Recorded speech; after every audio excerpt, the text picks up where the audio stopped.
Fez a finta, lá vai Romário, é gol!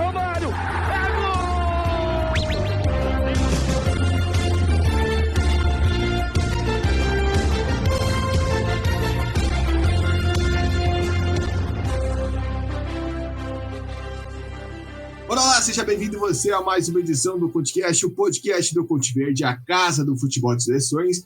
Eu sou Gabriel Soaf e a gente está aqui nessa edição para falar tudo sobre a Copa Ouro, a fase de grupos da competição que está acontecendo lá nos Estados Unidos, junto com o Mundial de Clubes. Então o pessoal deve estar, talvez, um pouco por fora, uns não sabiam nem que estava rolando, mas está rolando e já terminou a fase de grupos e já vamos, assim como no Mundial de Clubes, para os confrontos de mata-mata. Antes, eu convido você a seguir a gente nas nossas redes sociais, Twitter, Instagram, TikTok, @ConteVerdeLine. Dá uma conferida lá, tem material sobre futebol e seleções, material sobre a Copa Ouro, né? Análises, tem vídeos de gols, enfim, curiosidades da competição, dá uma conferida lá. Também seguir a gente aqui no Spotify, no YouTube, para você acompanhar também. Se você não está conseguindo acompanhar a Copa Ouro, não conseguiu acompanhar a primeira fase, enfim, a gente está postando um resuminho diário, todo dia no minuto da Copa Ouro, tanto no Spotify, tanto no YouTube, então dá uma conferida no trabalho bem legal que a gente está fazendo por aqui. E também, se puder, apoia.se/ConteVerde com R$10 por mês. Você ajuda a gente a estruturar, melhorar cada vez mais o nosso projeto. Também, se possível, compartilhe esse podcast com aquele seu amigo que não sabia que estava rolando Copa Ouro, não sabia nem que estava rolando futebol de seleções agora, para ele saber como está essa competição. Ao meu lado, o homem que dá voz ao minuto da Copa Ouro, já em 10 oportunidades levou o resumo aos seus ouvidos, à sua tela, ao seu fone de ouvido. Tainan Melo, Tainan, seja bem-vindo. A gente teve várias especulações que a gente fez no começo da competição, né, na nossa prévia, que se cumpriram, algumas não, algumas quase, algumas a gente pode falar, a gente falou, algumas a gente falou, quase aconteceu o que a gente falou. Uma outra que fugiu um pouco da regra, mas enfim, seja bem-vindo. Queria que você desse a sua primeira explanação do que você está achando sobre esse torneio lá nos Estados Unidos. Olá, Gabriel, tudo bem? Olá a todo mundo que nos acompanha. É uma Copa Ouro que, em relação a classificados, dentro do previsto, mas em relação ao futebol, algumas coisas me surpreenderam, positiva e negativamente. A gente vai destrinchar isso, mas é bem interessante ver como essas seleções, uma ou outra, claro, ficou para trás, mas no geral teve uma mudança de nível, principalmente daquelas seleções de nível mais baixo para intermediário. Eu percebi uma evolução nelas, enquanto outras cumpriram com o esperado. Algumas são favoritas, mas meio que jogaram para o gasto, e vamos ver o que acontece no mata-mata, e outras a gente liga o alerta em relação a eliminatórias, a Copa do Mundo, o que pode acontecer com essas seleções. Pois é, a gente já tem as primeiras 8 eliminadas, e na primeira parte do podcast a gente vai falar sobre elas, né? A gente vai falar sobre essas seleções que não avançaram, que ficaram pela primeira fase, que ficaram no caminho para depois falar sobre os confrontos de quartas de final que começam a partir do sábado, dia 28. Então vamos começar pelo grupo A. Nesse grupo, México, a Costa Rica, já dando um spoiler e uma explicação do que o Tainan falou, acho que são as seleções que são vistas como favoritas que jogaram para o gasto, uma mais, outra menos. Mas aqui a gente vai falar sobre a República Dominicana e o Suriname, que fecharam com um ponto nessa ordem, né, por conta do saldo de gols. A República Dominicana na sua estreia, né, o Suriname mais uma edição. Mas, Tainan, acho que foram jogos muito equilibrados que essas seleções fizeram, tanto contra o México quanto contra a Costa Rica. Né, tem um ponto que a gente tem que falar sobre essas duas seleções, que elas não estavam com seus principais jogadores. Né? O Suriname estava sem o Geraldo Becker, a República Dominicana não conseguiu contar com o Júnior Firpo, né? Realmente, por mais que tivesse inscrito, não jogou. O Mariano Dias também nem apareceu. Enfim, mas você acha que faltou um pouquinho de dose de experiência para essas seleções? Né? Aquela casca, como a gente fala no futebol, né? Porque o Suriname na estreia busca um 2-0 contra a Costa Rica, vira o jogo, e aí na reta final acaba cedendo empate e nos acréscimos com um pênalti ridículo, né? Ridículo no caso que o zagueiro fez da vitória para a Costa Rica. A República Dominicana que parece que sentiu um pouco a estreia, mas no segundo tempo jogou muito bem, né? Ficou mais leve e atrapalhou a vida do México. Depois, na segunda rodada, uma República Dominicana que sai na frente da Costa Rica, mas também nessa questão de falha individual, a marcação acaba tomando a virada. E o Suriname que faz um primeiro tempo excelente contra o México, mas acaba não matando as oportunidades. E no segundo tempo, em falhas idênticas da marcação, em cobrança de escanteio, perde o jogo. Faltou essa experiência? Você acha que são seleções que, óbvio, deixam um recado muito positivo. O Suriname, a gente falou de eliminatórias, a gente vai disputar lá na frente a vaga, uma segunda colocação do grupo, possivelmente contra a Guatemala, que é outro assunto nosso aqui. Mas, enfim, como que você vê essas duas seleções? Caíram pela falta de experiência, pela falta de casca, podemos dizer assim, algo que pode ser solucionado para o futuro? Acredito que sim, porque principalmente esse jogo da Costa Rica, o Suriname, concentrar primeiro no Suriname. O Suriname joga contra a Costa Rica, todo esse cenário que você já falou, e o pênalti que gera a vitória da Costa Rica é cometido pelo Dion Maluno, que é um dos mais experientes do grupo, né? Então fica esse paradoxo, né? Essa coisa meio... esse contraste. Mas assim, mesmo que Suriname conseguisse pontuar contra Costa Rica e contra México, eu não vejo que ela avançasse. Mas deixou uma boa impressão justamente por isso, porque ela não estava completa. Talvez um pouco, e essas seleções, a gente vai falar isso em outros grupos, mas Suriname, República Dominicana também passou por isso, foram seleções em que, em alguns momentos das partidas, criaram chances, apresentaram bem no campo de ataque, mas faltou aquele jogador de mais qualidade para finalizar. Então, pecou por isso, principalmente o Suriname, que tem o Geraldo Becker como principal jogador, e ele ficou fora. Com o Geraldo Becker em campo, talvez a coisa fosse diferente. Talvez pudesse ter um aproveitamento melhor das finalizações, porque no minuto da Copa Ouro a gente trouxe que em diversos jogos as seleções produziam, tinham posse de bola, mas quando era na hora de arrematar, de criar uma jogada para finalizar, isso não acontecia, porque realmente faltava experiência, faltava a experiência não apenas da finalização, mas de alguém para se livrar da marcação e finalizar, e isso resulta em falta de gols. Falta de gols resulta em tropeço e não somar pontos. Mas o que pode acontecer é somar um 0-0 e somar um ponto. Mas o que não aconteceu. Aconteceu justamente na última rodada do confronto entre as duas seleções que foram eliminadas. Então, no caso de Suriname, isso fica mais latente, a dependência de um jogador para finalizar e melhorar o poderio ofensivo. Na República Dominicana, isso também aconteceu, mas percebi alguns jogadores que eram mais talentosos, que são talentos a serem lapidados. E entre Suriname e República Dominicana existe um degrau. Você falou, a República Dominicana foi a primeira participação na Copa Ouro, e com muito pouco de tentar sonhar com a Copa do Mundo. Mas isso pode acontecer nas etapas à frente, nas próximas eliminatórias, nas próximas competições da CONCACAF, no próximo ciclo. Para Suriname eu já vejo um pouco mais à frente.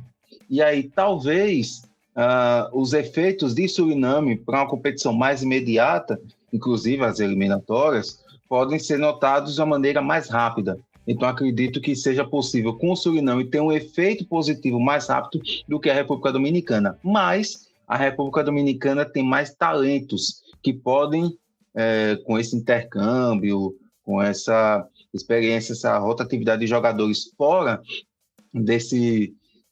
do país, né, com futebol em locais mais desenvolvidos, isso com certeza vai trazer mais qualidade para a seleção. Você falou justamente, né? Eu ia destacar isso, essa falta talvez de pontaria na última rodada ficou evidente, né? Porque foi um jogo muito aberto, embora a República Dominicana estivesse jogando com um jogador a menos desde o começo do jogo, né? Desde os 30 minutos, e também teve o destaque do Valdez, né? Que ganhou até o prêmio de melhor em campo pela CONCACAF, né? O goleiro da República Dominicana. Fica em aberto, né? Como você falou, o Suriname vai voltar a campo nesse ano, vai brigar por uma vaga na Copa do Mundo, óbvio. A situação do grupo é difícil, porque você tem o Panamá, e a gente vai falar sobre o Panamá daqui a pouco, mas pode ter uma briga aí de segunda colocação com o Guatemala, com o El Salvador, enfim. Fiquem aberto, a República Dominicana vai ter que maturar, vamos ver como vai ser esse processo, principalmente amistosos, vamos ver aonde a República Dominicana vai apostar esse período de preparação que ela vai ter, porque ela só volta a campo de forma oficial depois da Copa do Mundo, na Liga das Nações, onde vai estar na Liga A. Isso a gente tem que também destacar, né? Porque a Dominicana vai jogar a Liga A na Liga das Nações,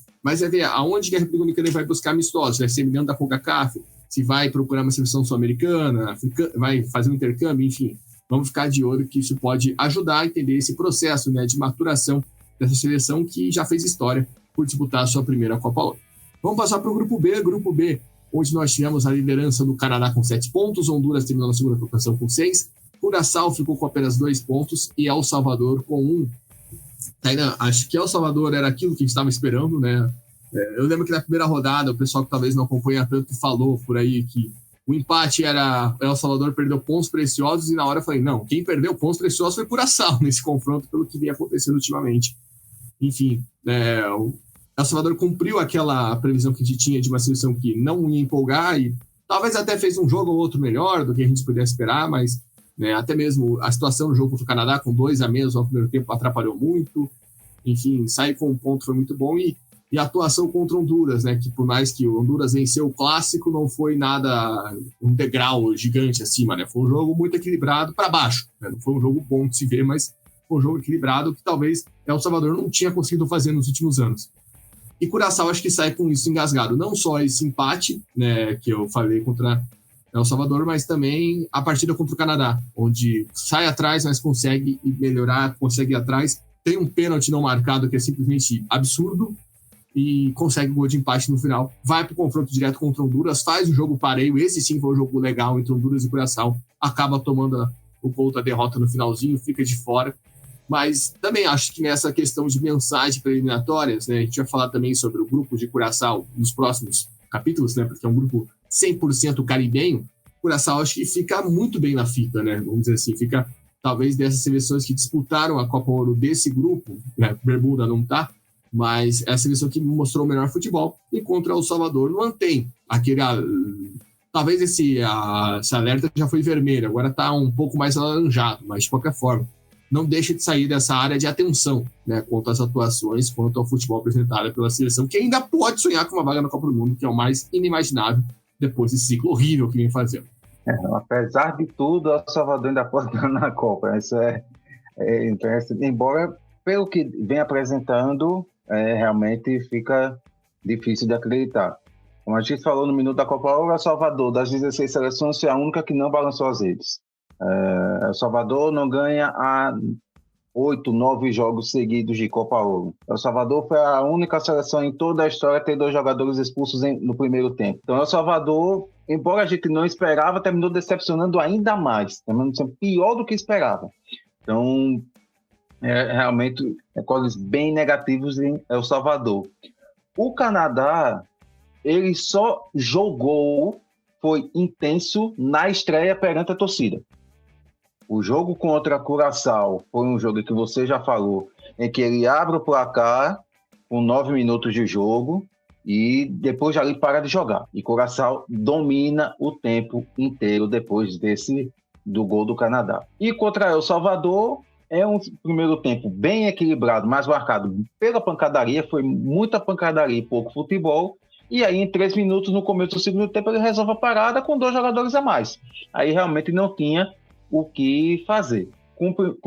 Confirma o favoritismo, teve uma atuação excelente contra Honduras, o 6-0 foi uma prova disso. Foi uma equipe que esteve intensa, ligada o tempo todo, poderia ter criado um placar ainda mais elástico, mas confirmou a primeira colocação. Curaçao, ela pecou, tirando o jogo contra o Canadá, que aí foi uma exceção, Curaçao ele pecou em alguns detalhes que, assim, são detalhes, coisas que são do futebol. Contra El Salvador, perdeu pontos, foi um jogo 0-0, um jogo equilibrado, mas que poderia ter vencido. O jogo contra Honduras, que está mais vívido ou mais recente, está mais vívido na lembrança, era um jogo em que Honduras era melhor no primeiro tempo, mas Curaçao, quando chegava no campo de ataque, levava perigo. Quando Honduras abre o placar, Curaçao volta ao jogo pelo gol contra Bizarro do Meriva. E no segundo tempo, Honduras até tem mais posse de bola, mas em determinados momentos, quando o Dica Advocati faz as modificações, Curaçao tem melhora o desempenho e leva perigo. E antes do 2-1 de Honduras, Curaçao tinha chegado no ataque com 2 finalizações boas e que poderia ter ganho o jogo, poderia ter uma situação melhor. Então foi um confronto bem aberto, uma disputa que Curaçao não se classificou por detalhes. Fica claro com essa sinalização positiva de um trabalho que a gente já está na espera há um bom tempo, de que a Curaçao, primeiro com a chegada dos treinadores neerlandeses, mas agora com os jogadores também na questão da ascendência, podendo dar mais qualidade ao grupo, então é um trabalho que dá resultado. Claro, a eliminação pode mascarar um pouco isso, mas a gente vê um avanço. E pelo que foi apresentado nessa Copa Ouro, de Curaçao e das outras seleções que estão no grupo em relação à Copa do Mundo, Curaçao realmente pode beliscar uma vaga.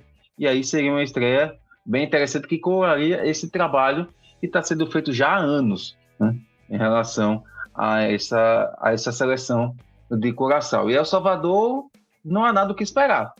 El Salvador fez uma coisa ou outra, mas muito pouco, nada eficiente e com recordes negativos sendo empilhados. A ver o que será feito nos próximos meses para nessa disputa da eliminatória para a Copa do Mundo, que, apesar de tudo, El Salvador, por exemplo, tem chance de disputar uma Copa. E a República Dominicana, que apresentou futebol melhor, não tem. São coisas diferentes, ou por outros caminhos, mas é um fato. El Salvador ainda tem chance, a República Dominicana, que a gente falou no outro grupo, não. E lembrando que El Salvador passou na fase anterior, né? A gente falou isso no podcast sobre eliminatórias de forma emocionante, né? Até no seu grupo nas eliminatórias, né? Quase ficou de fora dessa fase final. Né? Então, já não é de agora que a gente fala sobre essa seleção que está passando por perrengues, né? Por maus bocados, como diria o cantor.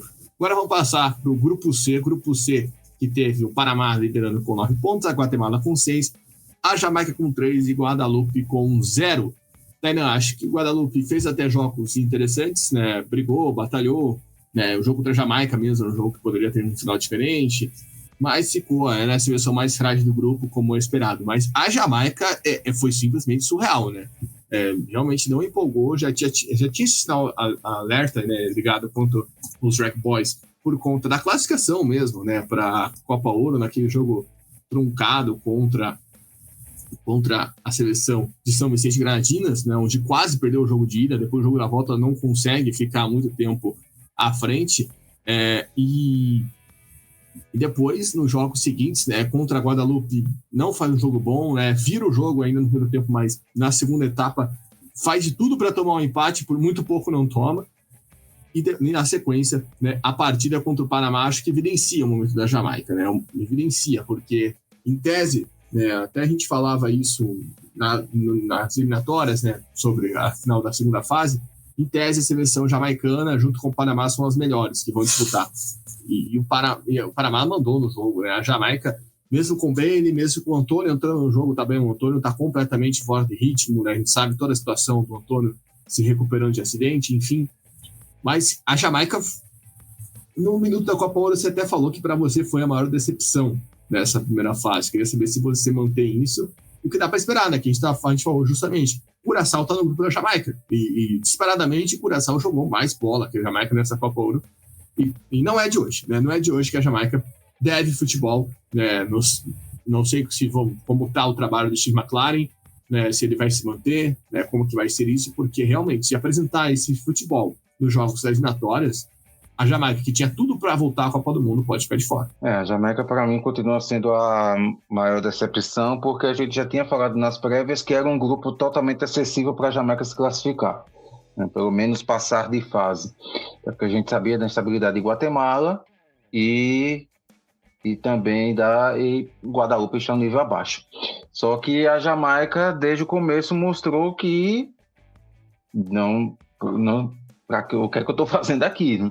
O jogo contra a Guatemala foi totalmente dominado. O jogo contra a Guadalupe teve o segundo tempo totalmente dominado. E contra o Panamá foi domínio do começo ao fim. Então foi uma seleção aqui muito abaixo. Porque, embora ela estivesse jogando mal, eu achava que ela poderia ter um rendimento melhor. Talvez não fosse o que a Jamaica já fez, mas poderia ter um rendimento melhor, mais tranquilo, com mais segurança, atuações mais seguras para confirmar essa classificação. Mas não foi o que aconteceu e foi uma eliminação muito merecida. Porque se colocar até mesmo o que a Jamaica apresentou com o que Guadalupe apresentou, não apenas o confronto entre eles. Mas a Copa Ouro como um todo, Guadalupe até tem mais destaques do que a Jamaica, no todo, no coletivo, no que jogou.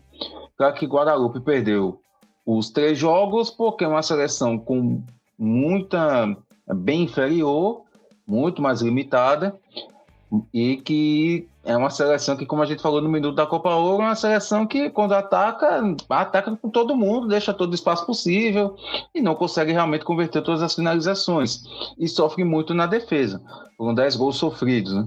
Foi a seleção que, acredito que tenha sido a seleção que mais sofreu gols, isso mesmo. A seleção com a defesa mais vazada. Até por isso mesmo, por ter uma ingenuidade, por assim dizer,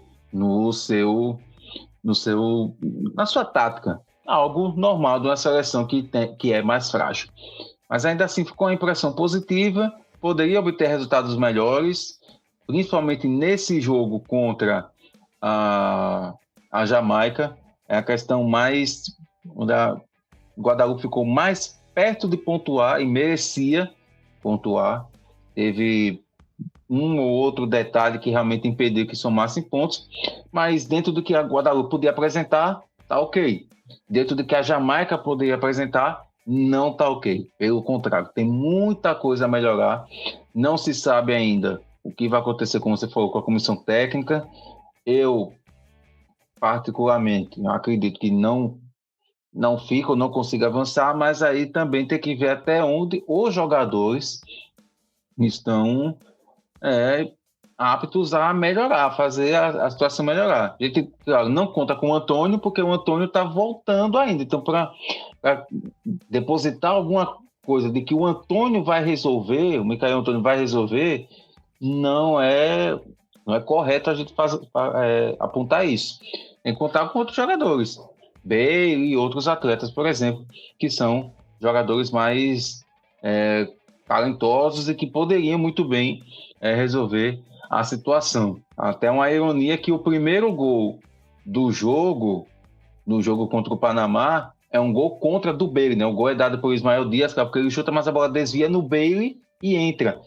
Então, mostra que quem poderia resolver ofensivamente deixou a desejar também, assim como toda a seleção. Realmente é uma surpresa bem negativa para mim, essa eliminação da Jamaica. Acho que uma coisa que também fica evidente nessa eliminação da Jamaica é a ausência que fez, o grande trabalho que fez o Remy Harbison, né? Estava na Jamaica até o ano passado, até a Copa Ouro, e acabou saindo para assumir a seleção da Irlanda, né? Então, acho que essa troca não foi bem feita e a Jamaica está pagando os preços por isso, né? Vamos ver se para as eliminatórias as coisas mudam ou não. E você falou da defesa de Guadalupe, vale lembrar que na estreia, né, que o Guadalupe perde o Panamá, em 20 mil jogos já estava 4-0 o Panamá. Então, essa questão da defesa é algo que fica evidente na seleção de Guadalupe. Lembrando que Guadalupe não é filiada à FIFA, né? Então tem essa questão que não joga as eliminatórias, é uma das seleções que está fora das eliminatórias. Vamos passar para o grupo D, o último grupo. Os Estados Unidos, mesmo sem suas estrelas, avançaram com 9 pontos, 100% de aproveitamento. A Arábia Saudita ficou com 4. Trindade e Tobago, que tinha chance de classificação, né, até a última rodada, ficou apenas com 2. E o Haiti com 1. Tainan, acho que o jogo contra os Estados Unidos é muito forte para o Trindade e Tobago, né, que é uma partida muito ruim, né, mas os jogos seguintes contra o Haiti também, acho que falta um pouco, né? Vale lembrar que o Trinidad e Tobago jogou com um jogador a mais durante a maior parte do jogo, mas contra a Arábia Saudita conseguiu apresentar um futebol legal, né? Conseguiu até ficar com o resultado, brigar por uma vitória que quase chegou. Queria que você fizesse uma análise que você viu no trabalho do Haiti e também do Haiti. O Haiti, até pelo que a gente acompanhou nessa primeira fase, dá para dizer que a seleção que mais jogou bola nessa fase de grupos e acabou sendo eliminada, né? Mesmo que os resultados coloquem na última posição do grupo, né? Sem nem vencer nenhum jogo, mas enfim, tinha poderio para vencer a Arábia Saudita, acabou não vencendo, tinha poderio para vencer Trinidad e Tobago, mesmo com um homem a menos, acabou não vencendo.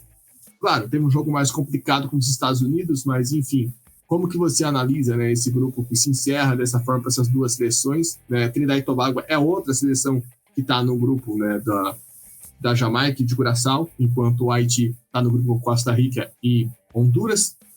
Enfim, como que você vê essas duas seleções aí que ficam pelo caminho, tanto o trabalho do York, tanto esse trabalho no Haiti, que ficou aquele gosto que dava para fazer mais, né? Enfim, nessa competição. Começar por Trinidad e Tobago. O Trinidad e Tobago, ele deixa uma interrogação por causa desse jogo contra a Arábia Saudita. Foram 2 jogos muito ruins contra os Estados Unidos e o Haiti, mas tem essa evolução, essa melhora com esse jogo contra a Arábia Saudita. Aquela bola no travessão ainda está incomodando até hoje, não ter entrado nos acréscimos, no último lance do jogo que daria a classificação a Trinidad e Tobago. Aí fica essa interrogação, o que Trinidad e Tobago vai apresentar? Será que é esse futebol contra a Arábia Saudita ou será futebol bem abaixo do esperado, como foi contra Haiti e Estados Unidos?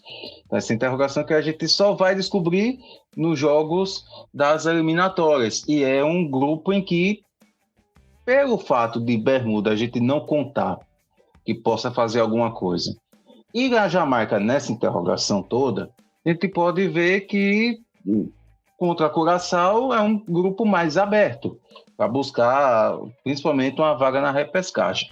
Então é um trabalho também. O início do trabalho do York, ele conseguiu melhorar algumas coisas. Esse jogo contra a Arábia Saudita foi evidente isso. É uma seleção que não ficou tão restrita a se defender, passou a buscar mais o jogo, passou a atacar, diferente dos outros jogos. Com os Estados Unidos a gente encontra que realmente é uma disparidade maior e ninguém vai de peito aberto jogando nessas condições, jogando contra os Estados Unidos totalmente ofensivo. Mas contra o Haiti deixou muito a desejar. O Haiti merecia vencer o jogo, mas a Trinidad e Tobago não conseguiu converter as finalizações quando teve necessário, principalmente no jogo contra a Arábia Saudita. Então fica essa questão. Trinidad e Tobago mostrou que pode melhorar, pode ter desempenho melhor, bem como também ela tem deficiências, como foi evidenciadas principalmente no jogo contra o Haiti. As eliminatórias da Copa vão dar uma resposta do que a curtíssimo prazo o trabalho do Haiti York pode render. Em relação ao Haiti, é uma seleção que realmente merecia muito mais, merecia pelo menos ter ganho um jogo, porque contra a Arábia Saudita fez um gol de pênalti, mas em 2/3 do jogo, podemos dizer assim, o Haiti foi melhor, o Haiti jogou mais. Contra a Trinidad e Tobago, com um jogador a menos, o Haiti deu trabalho. Talvez se tivesse os 11 durante os 90 minutos, poderia ter ganho o jogo, embora a seleção haitiana abrisse o placar já com um jogador a menos. E contra os Estados Unidos aí não conta, porque embora tenha buscado o empate dentro de uma falha da defesa dos Estados Unidos, os Estados Unidos é uma qualidade muito acima e conseguiu, depois de vários gols anulados, uma pressão ficar na cara do gol muitas vezes, conseguiu construir uma vitória, ainda que por diferença mínima. Mas o Haiti novamente comprova aquilo que a gente já vinha falando na Nations League e em outras competições. O Haiti demonstra uma força interessante, demonstra um futebol bom de acompanhar. Dentro do que pode apresentar, é um futebol interessante de ver. Tanto que ficou disputando com o Curaçao na Nations League na última rodada, né? E mesmo sendo goleado por Curaçao na Nations League, quando chegou na Copa Ouro, mostrou um desempenho que poderia muito bem ter resultado poderia ter levado a obter melhores resultados. Não venceu, ficou com apenas 1 ponto, mas uma seleção em que o desempenho, os números frios não evidenciam realmente o que a seleção jogou. É bem interessante ver até onde essa seleção pode ir. Exato, ficar de olho nessa próxima fase eliminatórias, né? Ver se vai conseguir atrapalhar a vida de Costa Rica e Honduras. Esse duelo, só para corrigir, foi pelas eliminatórias, né? Na Liga das Nações, o Haiti e Curaçao subiram, se eu não estou enganado, o Haiti subiu até com 100% de aproveitamento, né? Para garantir essa vaga. A gente até falou, né, na última edição, que estava um ano invicto até tomar uma goleada de Curaçao, né? Que foi algo que assustou, chamou a atenção de todos nós nessa encerramento da fase de vitórias da CONCACAF. E, claro, Trinidad e Tobago com essa expectativa, né? Se o York vai conseguir fazer evoluir esse trabalho, porque agora ele teve, de fato, um contato com o elenco aí por mais semanas, né? Por muito pouco, como você falou, por um pinilha de diferença, Trinidad e Tobago não garante essa vaga na próxima fase, fica o lamento, mas enfim, é uma seleção que pode mostrar algo mais, pode fazer coisas melhores dentro do cenário do futebol da CONCACAF. Vamos então agora para o mata-mata. O mata-mata, e aqui a gente tem que dar um parabéns à CONCACAF, porque ela conseguiu, né, fazer o primeiro mata-mata da história, onde o grupo A não enfrenta o grupo B. Por que isso? Porque eles querem evitar um confronto aí no chaveamento, e vocês vão entender quando a gente for falando. Então, vamos começar. O mata-mata vai acontecer nesse sábado, dia 28, e no domingo, dia 29, começando pelos jogos de sábado. Né? No caso, nessa maluquice que a CONCACAF fez, o vencedor do grupo C vai enfrentar o segundo colocado do grupo B. O primeiro jogo vai ser entre Panamá e Honduras. Tainão, Panamá surpreendeu muita gente mal informada, podemos dizer assim, né? Quem não estava acompanhando a CONCACAF há um tempo talvez não esperasse um Panamá tão forte, mas é uma seleção que vem demonstrando muito vigor. Acho que a gente pode destacar o fato de, mesmo sem o Carrasquilha, a seleção continuar fazendo grandes atuações, né, com grandes trabalhos. Isso mostra a força que é o Thomas Christensen nessa seleção, né? Goleou a Guatemala goleou o Guadalupe, né, contra a Guatemala. Fez um jogo que perdeu grandes oportunidades, venceu apenas por 1-0, mas poderia ser muito mais, e goleou a Jamaica, que eu acho que foi o grande recado, né? Tem muita gente falando que o Panamá é um grande favorito até a conquistar o título. Não sei se você concorda com essa visão. Do outro lado tem Honduras. Honduras é uma seleção que tomou um pau do Canadá na primeira rodada, mas depois o Rueda conseguiu ajustar as coisas, conseguiu equilibrar bem a seleção, né, em confrontos que eram mais diretos, conseguiu vencer o clássico contra El Salvador, talvez não com uma grande situação, e venceu o jogo contra a Curaçao, uma partida mais equilibrada. Enfim, como que você vê esse confronto? Favoritismo do Panamá ou não? Você acha que o Honduras pode bater de frente? Como que você vê esse primeiro duelo de quartas de final da Copa Ouro? Vejo o Panamá total favorito, porque a primeira fase do Panamá foi excelente. Marcar 10 gols em 3 jogos, e os gols sofridos, principalmente no jogo contra a Guadalupe, foram gols em que a seleção já estava... Enquanto a seleção, no jogo contra a Guadalupe foi o seguinte: Panamá, 22 minutos, 4-0. O Panamá entrou em campo e foi intenso durante esses 22 minutos. O restante, vamos controlar aqui. O Guadalupe terminou fazendo 2 gols. E depois, nos acréscimos do segundo tempo, o Panamá fez o 5º. Mas enquanto esteve ligado em campo, concentrado, intenso, o Panamá foi absoluto. O jogo contra Guadalupe, e manteve esse desempenho contra Guatemala e contra a Jamaica. Foi uma seleção que talvez tenha desempenhado até aqui o melhor futebol da competição. Porque os Estados Unidos, por exemplo, que a gente vai falar depois, teve jogos que jogou para o gasto. México e Costa Rica, a mesma coisa. Canadá, que a gente já falou, a mesma coisa. Então, é uma seleção que o jogar para o gasto foi apenas em um recorte na estreia. Fora isso, uma seleção inteira jogando, e tem o artilheiro da competição, né? O Dias, o Ismael Dias, marcou 2 gols contra a Guadalupe, 3 gols contra a Jamaica, artilheiro com 5 gols, metade dos gols passou por ele. Então é uma seleção que realmente encanta, pelo que a gente espera, pelo conjunto que tem, pelo que apresentou. É uma seleção que a gente pode dizer realmente que está redondinha, mesmo não tendo todos os jogadores que podem ter. Seleção bem treinada, um time bem entrosado, então é favorita sim a seleção do Panamá contra Honduras. Embora seja o favoritismo, quer dizer que Honduras tem as chances. Tem sim, mas aí ela vai precisar evitar o que fez contra o Canadá, que ela não fez nada, foi um desastre, mas repetir o que fez contra El Salvador, principalmente contra El Salvador pela rivalidade, e contra o Curaçao.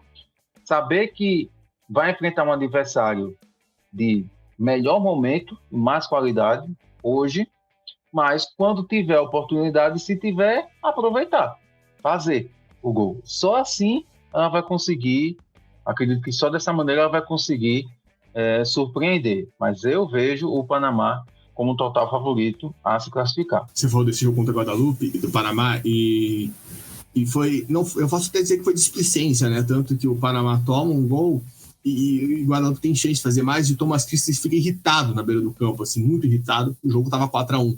né, na reta final do tempo. Então foi muito mais eficiência até mesmo. A seleção do Panamá tirou o pé total. E foi o que não aconteceu no jogo contra a Jamaica, né? O Panamá foi até o final e ainda conseguiu fazer o quarto gol. Então, acho que tem esse diferencial. Como eu falei, o Thomas Sissi, para mim, é um baita do treinador, porque mesmo com um time com desfalques, com talvez não seus melhores jogadores, consegue fazer com que a seleção renda. Isso é um destaque muito positivo dessa seleção do Panamá, né? Que chega com esse... E também jogadores que não são potencialmente estrelas mundiais, né? O Ismael Dias joga na Universidade Católica do Equador. É um cara que, podia estar tranquilamente no futebol panamenho até. É um jogador que vem fazendo uma grande competição, né? Vem fazendo um grande torneio, tem 28 anos, né? Vamos ficar de olho aí. Onde vai aparecer esse cara aí? Dá para aparecer aqui no futebol brasileiro, tem idade ainda, né? Não é de se desprezar isso, mas fica o destaque aí para a seleção do Panamá. E claro, a seleção de Honduras vai ter que remar, né? Acho que não é de hoje que a gente vê a Honduras tendo mais vantagem contra adversários mais próximos, podemos dizer assim, né? Contra uma seleção igual ao El Salvador, que não joga tanta bola, que não é tão destaque assim, ou enfim. Mas contra seleções mais fortes acaba sofrendo muito, né? Perdeu 2 vezes na Liga das Nações para o México, de virada, né? Já tinha saído na frente, mas acabou tomando virada no jogo de volta. Esse jogo com o Canadá foi a mesma coisa, e talvez contra o Panamá possa ser um jogo repetido ou não, ou uma seleção que saiba se diferenciar, que saiba mostrar uma faceta melhor para nós. Vamos para o segundo jogo, né? O jogo do sábado às 11h15 da noite, horário de Brasília, México e Arábia Saudita. Você já deu o spoiler, né, Tainá? O México jogou pro gasto, né? Faltou muita coisa para a seleção mexicana. Acho que até pelo título da Liga das Nações da CONCACAF se esperava mais do México do Aguirre, né? E a gente viu muito pouco da seleção mexicana nesses jogos, né? 2 vitórias ali construída na base do vamos ver, né? O jogo contra o Suriname foi um jogo onde o México não conseguiu dominar tantas ações, e o jogo e o jogo final contra a Costa Rica, que parecia ser um peladão, mas o México até teve mais chance, tanto que o Keylor Navas sai como um grande jogador da partida, contra a Arábia Saudita, que vem sem seus principais jogadores, não foi só uma opção do Renan, mas também muitos deles, como o Cano, como o Aldazar, estão jogando no Mundial de Clubes pelo Al Hilal, que dá para dizer que foi totalmente abaixo de qualquer expectativa que a gente poderia ter, né? Como você falou, constrói a vitória contra o Haiti no acaso, né? Faz um jogo muito abaixo contra os Estados Unidos e por muito pouco é eliminada por Trinidad e Tobago, ou seja, toda aquela visão que a gente tinha da Arábia Saudita devendo nas eliminatórias continua, só que nas eliminatórias não deu certo jogar a bolinha que jogou. Aqui deu, né? Aqui ainda conseguiu essa vaga, talvez muito pela primeira partida contra o Haiti, né? Onde conseguiu a vitória no jogo, onde claramente não foi melhor, claramente não foi superior. Exatamente. Talvez o jogo contra os Estados Unidos, principalmente no primeiro tempo, tenha sido os piores 45 minutos da Copa Ouro. Foi um jogo em que realmente uma seleção bem abaixo. E aquela coisa, se com os principais não está dando certo, pelo menos na Ásia, sem os principais jogadores, talvez deixe a desejar. E foi o que realmente aconteceu. Mas ainda assim, da mesma forma como sendo desastre, El Salvador ainda tem chance de disputar a Copa do Mundo, ainda assim, mesmo estando bem abaixo, a Arábia Saudita pode ousar e chegar na semifinal. Acho possível? Não. Mas, assim, o México, pelo que apresentou na primeira fase, pode acontecer da coisa não funcionar. Porque o México, ele foi muito dependente do Raul Jiménez. Embora do Raul Jiménez para levar perigo e do César Montes para marcar os gols, né? Artilheiro da seleção mexicana, vice-artilheiro da Copa Ouro, César Montes, zagueiro. Nos 2 gols que ele fez na vitória contra o Suriname, ele que fez a diferença e evitou uma situação ainda mais complicada. Mas vejo o México favorito, não joga em casa, porque não joga em solo mexicano, mas joga no Arizona. Então, acredito que a presença mexicana vai ser mais intensa e que consiga realmente comprovar o favoritismo diante da Arábia Saudita.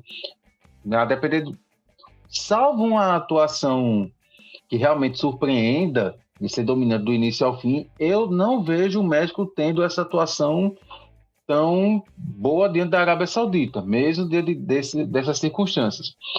Acredito que seja uma seleção que vai apresentar mais volume de jogo, que vai chegar mais ao ataque, mas não vejo que vai ser uma seleção dominante, mas que vai conseguir, acredito que vai conseguir a classificação para conquistar mais um título, né? A classificação às semifinais.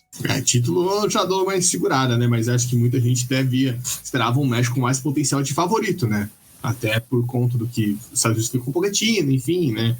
Acho que isso que foi a grande decepção com o México até aqui. Não mostrar esse potencial de favorito, mas eu ficaria muito surpreso se esse México caísse para a Arábia Saudita. Tudo bem, foi um duelo que aconteceu na última Copa do Mundo, com um tom mais eletrizante, até porque a Arábia Saudita, se vencesse aquele jogo, né, podia se classificar, enfim, e acabou caindo para a seleção mexicana naquela ocasião, né, que foi um jogo, acho que acabou o sonho saudita, né, literalmente, porque ainda tinha conseguido um empate contra a Polônia, mas depois acabou perdendo por 2-1, né, para a Arábia, para o México, e acabou ficando de fora da próxima fase, enfim. Mas é uma partida aí que tem tudo para o México vencer, né, e acho que tentar convencer, que acho que é o que o Aguirre precisa fazer com essa seleção. Passando o calendário para domingo tem Canadá e Guatemala, o primeiro jogo, e Tailândia. Muita gente está falando que o jogo mais equilibrado é o segundo do domingo, até pela história e tudo mais. Eu não vejo assim. Eu acho que para mim é esse o jogo mais equilibrado do confronto. Pode acontecer que eu queime minha língua, né? Porque o Canadá já mostrou um potencial, como foi na estreia, de poder jogar mais. Né? Acho que os canadenses lidaram com uma decepção, que foi o Eustáquio, né? Porque o Eustáquio estava no Mundial de Clubes com o Porto foi eliminado de forma precoce, estava inscrito na Copa Ouro, muita gente esperando que ele fosse para o Canadá, mas não. Ele voltou para Portugal. Acho que ele vai tirar umas fériasinhas. Então, o que o Canadá tem que mudar, né? Porque realmente as duas últimas partidas do Canadá não foram aquelas que a gente esperava, né? Até mesmo contra El Salvador, por mais que tivesse com 2 jogadoras mais, por mais que segurasse muito, né? A Pus que abriu o marcador, mas ficou muito abaixo do esperado, mas contra o Honduras já viu o oposto, e uma seleção da Guatemala que conquistou essa vaga com moral, né? Acho que principalmente o confronto direto contra a Jamaica, que a gente imaginava que ia decidir a segunda vaga do grupo, como você falou anteriormente, a Guatemala dominou o jogo, né? E era um negócio que talvez a gente não esperasse, né? A gente sempre, quando a Guatemala vai enfrentar essas seleções que são maiores que ela, a gente espera que seja um jogo fantástico do Nicolas Hagi, e não foi. O Nicolas, tá bom, fez as suas defesas durante a fase de grupo, mas não foi. Como foi contra o Panamá, no caso, né? Mas nos jogos que a Guatemala venceu, não foi aquele jogo que foi o Hagi, que foi o craque do jogo. Não, foi um jogo onde a Guatemala, de fato, né? O Saints fazendo uma grande Copa Ouro, né? Que já tinha vindo de uma grande nos últimos jogos, das eliminatórias. Enfim, como que você vê esse duelo? Na minha visão, o mais equilibrado. Eu não sei se você concorda comigo. Ou pode ser o mais equilibrado. Em tese, realmente, a gente vê, na teoria, há uma disparidade. Mas o que foi apresentado na Copa Ouro tende realmente a ser um dos jogos mais equilibrados, talvez o mais equilibrado mesmo. Porque o Canadá foi muito bem, mas jogando em casa, quando começou a jogar nos Estados Unidos, parece que o futebol ficou no Canadá. E Guatemala não, Guatemala intensa, jogando bem as 3 partidas, onde conquistou a classificação com total merecimento pelo futebol apresentado.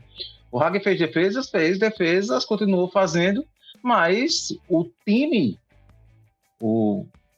os outros 10 também tiveram um bom desempenho e colocam com todos os méritos da seleção guatemalteca esse confronto em Minneapolis. Vejo o confronto com o Canadá ainda como favorito. O Canadá realmente tem peças interessantes que podem realmente fazer a diferença, mas no jogo contra El Salvador realmente deixou algumas... Não é nem contra o jogo contra a Curaçao, mas o jogo contra El Salvador que deixou algumas interrogações. Tipo, o Jonathan David fez o primeiro gol, mas no primeiro tempo ele tinha perdido o pênalti, tinha feito umas atuações assim, do setor ofensivo, não apenas do David, que um pouquinho de displicência. O jogador queria enfeitar mais, não queria finalizar logo quando tem espaço, queria fazer um jogo mais, um exibicionismo de um jogo com mais firulas e sem tanta objetividade. Isso não pode acontecer no confronto eliminatório, justamente diante da Guatemala, que vem pronta para surpreender. Já surpreendeu a Jamaica e talvez esse jogo Canadá e Guatemala, a gente possa usar pelo menos na visão da Guatemala, esse parâmetro do que aconteceu contra a Jamaica. Em tese, a Jamaica tem mais bola, tem mais futebol, mas quando começou o jogo, nos 90 minutos, a Guatemala foi melhor. Pode acontecer no Canadá, contra o Canadá, com chances menores, mas pode acontecer, é uma possibilidade. Vejo o Canadá favorito, mas pelo que desempenhou na primeira fase, a Guatemala pode surpreender e trazer dificuldades aos canadenses. Além de maior equilíbrio, né, a gente pode colocar esse jogo como maior possível surpresa, né, dessa segunda fase. Eu acho que, né, tanto a Arábia Saudita, principalmente a Honduras, acho que não tem tanta força para conseguir vencer os seus jogos, quanto a Guatemala pode ter nesse duelo contra o Canadá. Tainá, vamos passar então para o último jogo, aquele que muita gente está falando que vai ser o mais equilibrado, mas eu não vejo muito assim não, né? Os Estados Unidos que passaram com 100% de aproveitamento, jogando em casa, né, sem suas estrelas, né, enfim, a gente tem o fato que o Pulisic pediu dispensa da Copa Ouro, e foi toda uma treta junto com o Pochettino, porque ele queria dispensa da Copa Ouro, mas queria jogar os amistosos, o Pochettino falou não é assim, e aí virou uma bola de neve, mas mesmo assim a seleção norte-americana jogou, né, não vou dizer que jogou pro gasto, né, porque jogou mais que isso, mas não foi a melhor campanha, mas a melhor atuação, perdão, né, mas a melhor campanha, mas enfim, tá um nível bem aceitável para aquilo que a gente esperava, até por conta dos amistosos, né, anteriores de preparação. Enquanto, do outro lado, vem a seleção da Costa Rica, que essa sim, cara, se classificou no gasto, né, porque é uma seleção que fez 2 jogos muito irregulares contra a Suriname e a República Dominicana, conseguiu a vitória muito por conta, acho que da ineficiência, né, daquilo que a gente estava falando anteriormente, quando comentava sobre essas duas seleções, a falta de experiência, a falta de casca. Talvez se fosse seleções, por exemplo, uma Guatemala nesse grupo ali, acho que a Costa Rica não passava não, né? Então acho que tem esse ponto, não sei se você concorda comigo, mas teve um jogador que a gente tem essa expectativa de renovação da Costa Rica, e eu não vou falar do Navas, porque o Navas fez um grande jogo contra o México, mas o Gaudio acho que apareceu bem, né? Ele fez 3 gols, tá bom, os 3 foram de pênalti, mas ele apareceu muito bem. A assistência que ele dá no jogo contra a Guadalupe para a virada é realmente muito bonita, acho que conseguiu aparecer mais. Mas, óbvio, acho que ainda falta muito para o Herrera conseguir ajustar essa seleção de fato, né? Enfim, você espera um duelo equilibrado ou não? Na minha visão, pelo menos, se a gente tiver um duelo equilibrado nesse confronto, eu ficaria surpreso. Para mim, é mais uma oportunidade para os Estados Unidos passarem o carro. Concordo com você. É porque os Estados Unidos, eles começaram a Copa Ouro com a questão de ter perdido 2 amistosos de forma pesada. E como a gente já falou nos episódios anteriores, os Estados Unidos nesse período do Pochettino está uma gangorra, né? Ou perde ou ganha. E aí, vitórias que podem dizer, opa, agora a seleção vai caminhar, mas também vem aí as derrotas que mostram um choque de realidade. Começou a Copa Ouro e manteve o favoritismo, desempenho aceitável, sem grandes dificuldades, até porque também não foi testada isso. Pode acontecer, acho improvável, mas pode acontecer da Costa Rica ser uma seleção realmente que coloque dificuldades aos Estados Unidos em determinados momentos da partida. É porque, dentre as seleções que enfrentou, é a que mais pode causar isso aos Yankees. Mas eu não acho. A Costa Rica está muito atrás, muito problemática. Os jogos contra Suriname e República Dominicana foram a prova disso. Jogos em que, principalmente contra o Suriname, e em 20 minutos de jogo a Costa Rica faz 2-0, mas aí permite a virada para 3-2 e consegue jogo todo atrapalhado, inocência do Suriname, enfim, consegue virar para 4-3 já nos acréscimos dos acréscimos. Tem o jogo contra a República Dominicana, que ali ficou evidente que a inexperiência da República Dominicana na competição fez com que, aliado ao cansaço, ia ser um trabalho ainda primitivo, primeira vez que participa, mostrou que no final cedeu espaço que talvez outra seleção com um pouco mais de cancha, como a Guatemala, por exemplo, que desempenhou, talvez não conseguisse, a Costa Rica não conseguisse vencer. E diante do México, que foi aquele jogo que não valia nada, o Navas trabalhou o destaque. Então, assim, Costa Rica está seguindo o recital de jogos em que tem se complicado. Tem obtido resultados? Tem. Está invicta? Está. Mas chega às quartas de final diante do adversário que tem mais qualidade e é o favorito. Joga em casa e é o que a gente espera. Quando a gente fala em Copa Ouro, a gente espera os Estados Unidos chegando nas fases mais decisivas possíveis. E tem grandes chances contra a Costa Rica. Às vezes os Estados Unidos, apesar de toda essa coisa que há por trás de Pochettino, talvez não conseguir render o que a seleção possa render, claro, levando sempre em consideração que a Copa Ouro a seleção está desfalcada, mas tem muito mais qualidade e tem menos problemas, acho o ambiente menos instável que o da Costa Rica. Quando eu falo ambiente instável, não é questão de ter problemas internos, o grupo dividido, nada disso. Mas aqui a gente vê o conjunto render. Então, apesar de não ter atingido o máximo, vejo os Estados Unidos mais inteiros. E acredito que consiga realmente a classificação diante da Costa Rica. E se não ficou claro, a gente desenha aqui para você que o chaveamento é esse, tá? É os jogos de sábado e os jogos de domingo. E daí fica... Desculpa, não dá para não falar que a CONCACAF fez um malabarismo gigante para evitar um México e Estados Unidos na semifinal, né? Parabéns aí para a CONCACAF, né? Acho que ela tentou dar uma disfarçada com aquele gol do México no lado contra a Costa Rica, né? Mas enfim, é umas coisas assim que não dá para entender no futebol. Mas agora o nosso fã está aqui, ele quer ouvir a sua cravada, Tainã. As semifinais da Copa Ouro serão mesmas seleções, né? Não são os mesmos confrontos, mas serão as mesmas seleções que jogaram a Liga das Nações? Panamá, México, Canadá e Estados Unidos? Ou aonde você vê que pode haver uma surpresa? Que você crava. Não que você pode falar, não, pode passar, não. E Tainã Melo fala, vai passar tal seleção.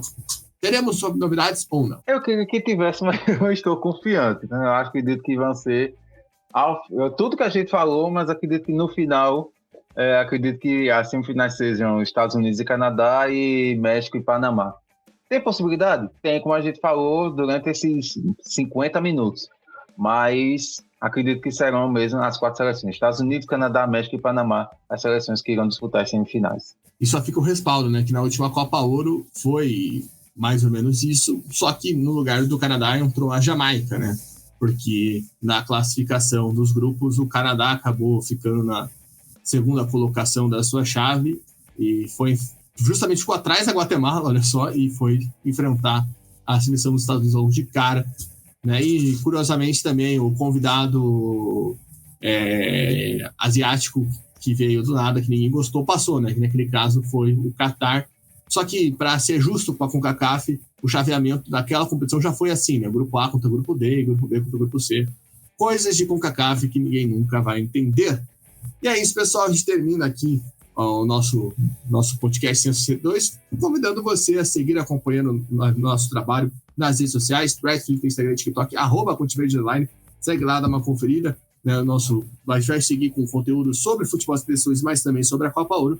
E claro, se seguir aqui no Spotify e no YouTube, você vai conseguir acompanhar os nossos resuminhos. Não está conseguindo acompanhar todos os jogos? Então, cola com a gente que na madrugada, né? Na madrugada do sábado para domingo, já que o jogo vai acabar 1h da manhã, o Tainan grava lá e a gente solta. Depois, domingo vai acabar domingo à noite, né? Vai dar boa, mas ali por volta de umas 9 horas já deve estar no ar o Minuto da Copa Ouro. Então, a gente convida você a seguir o trabalho conosco, claro. Se puder, apoia.se/ContiVerde com R$10 por mês. Você ajuda a gente a se estruturar, a melhorar cada vez mais nosso projeto. E também compartilhe esse podcast, compartilhe o nosso projeto.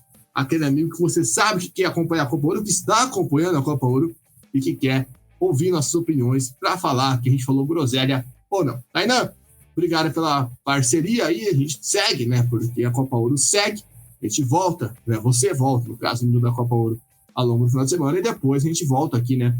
Para falar sobre as quartas de final e fazer também toda a previsão das semifinais. Forte abraço. Valeu, Gabriel. Vamos ver o que essas quartas de final irão trazer para nós. Se vai ter surpresa ou se vai ser realmente mais do mesmo, por assim dizer. Vai ser bem interessante de acompanhar. Estaremos atentos. Exatamente, você fica ligado aqui com a gente, conferindo tudo sobre essa competição. O Cotiverde, caminho da Copa do Mundo e da Copa Ouro, passa por aqui.